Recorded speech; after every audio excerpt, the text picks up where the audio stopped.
This incident occurred on April 18th, 2011. The initial run, we were dispatched at 02:59 hours of 2:59 in the morning to 4352 Virginia. We were dispatched for a cutting. The initial run was for cutting. Sergeant Mitchell, whenever we have these types of incidents, it's our protocol that we send a supervisor along with the officers to the scene of this particular incident.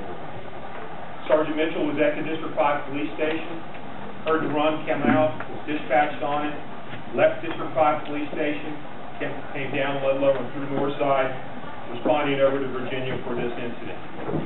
He arrived at the scene, and he was met by Mr. Jason Weller. Mr. Weller indicated that two individuals had entered his apartment. One individual had brandished a knife.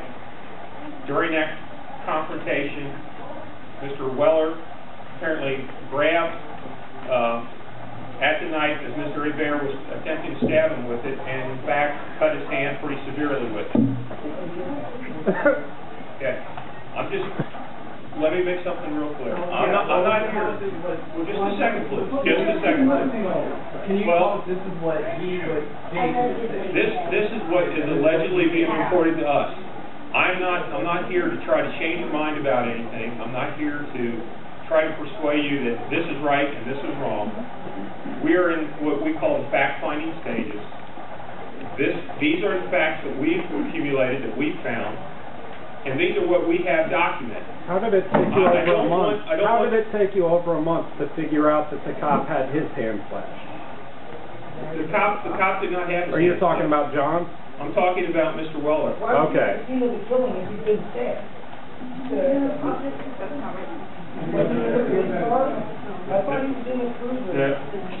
Sergeant Mitchell, I'll go through this one more time. Sergeant Mitchell was at District 5. We were dispatched to 4352 Virginia Avenue for a cutting. Sergeant Mitchell responded from District 5 to Virginia Avenue. When he arrived, Mr. Weller was in the apartment. Mr. Weller indicated there had been a confrontation inside the apartment and that two individuals, one male, one female, were involved. He was cut in his hand, Mr. Weller was cut in his hand, and he claimed, and it was his claim, that he felt that the two had attempted to rob him. The officers, yes ma'am.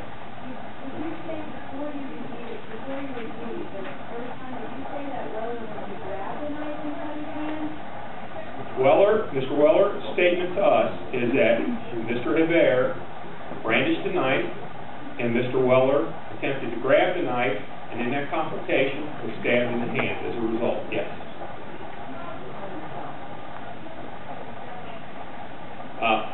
I'll go back to my original statement. I'm just trying to relay the facts as we know them to you. This initiated a follow-up call for an ambulance and assistance. Mr. Weller initially refused any additional medical assistance at that point in time, stated that the two parties were there in the apartment. They were known to each other. He was wearing what I call a motorcycle wallet. It's a wallet with a chain that comes across the front. He indicated that he was cut not only in his hand but in an attempt robbery. The chain and on his wallet was cut as well. The officers, as they were being notified via communications of this, changed it from a cutting offense to a robbery offense. So this was broadcast over our communications.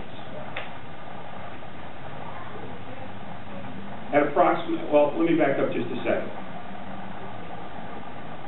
Sergeant Mitchell, as he was leaving the District 5 police station and responding through Northside over to the Virginia Avenue address, had seen two individuals, a male and a female, as they were walking along Virginia.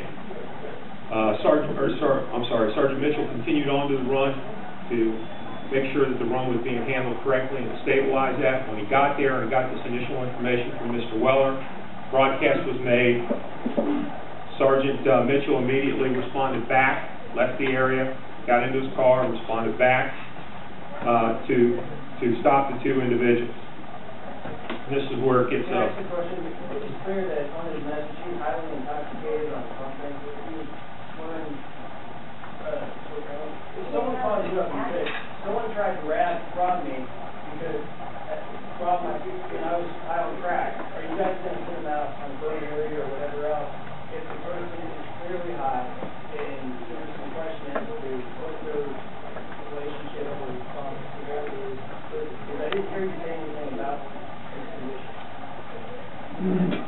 Well, I didn't say anything about his condition because, quite frankly, I'm not sure what his condition was. I know that he was. It is. It is very important to the investigation. I did listen to his call. Just, can you just let me finish one at a time? I'll be happy to answer your questions for you. The fact that a person is intoxicated doesn't change the fact, or may possibly be intoxicated, doesn't change the fact that they have a right as a citizen to report a crime, and an aggravated robbery or cutting, either one, are very serious offenses that we take very seriously. So the protocol that the officers have followed to that point is what we train. That's the way we train. Okay, so he doesn't go into the credibility of whether the police officer pursues. This is an initial response. So again, we get into all that, but we would not get into that at that particular point in time. That would come down the road when there was a follow-up being conducted by an investigator or a detective who might come back to that scene and do a follow-up with the individual. Certainly would address that, but this is an initial run. And on an initial run, we take the information as it's given, and we're working with what we have at that particular time. We know now, for instance, after we went and conducted some investigation, that the three folks involved in this incident all knew each other. We know now, after the incident occurred, and with a month's worth of investigation, that they were friends. And in fact, Mr. Hebert was described as a kind of a person that lived in different locations and was actually entertaining the thought of maybe living there with Mr. Weller. We didn't know that at the time. We didn't know the three people at the time. And so they made the run. The person's claiming that he was robbed, stabbed.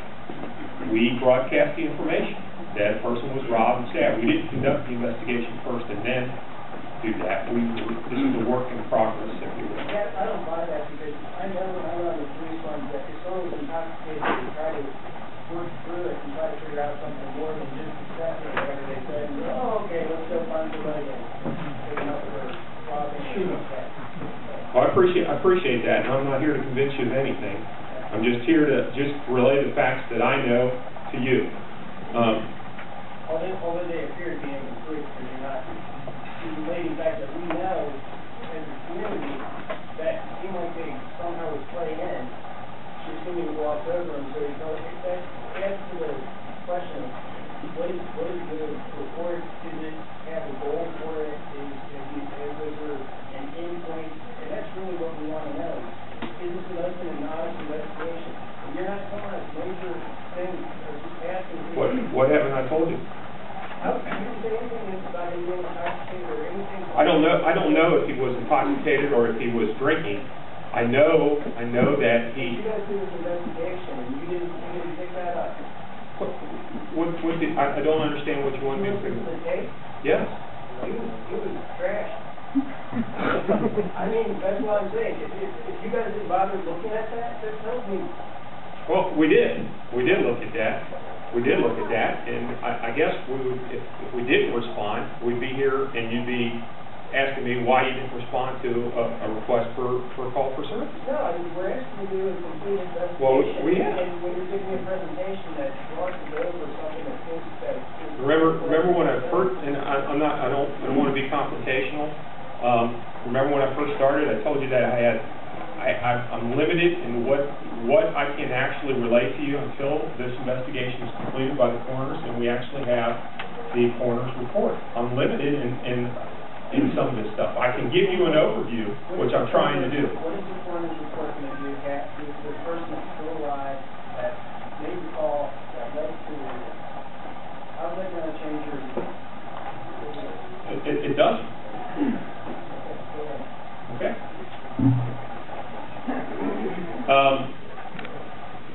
I'm sorry, I kind of lost my train of thought here. At any rate,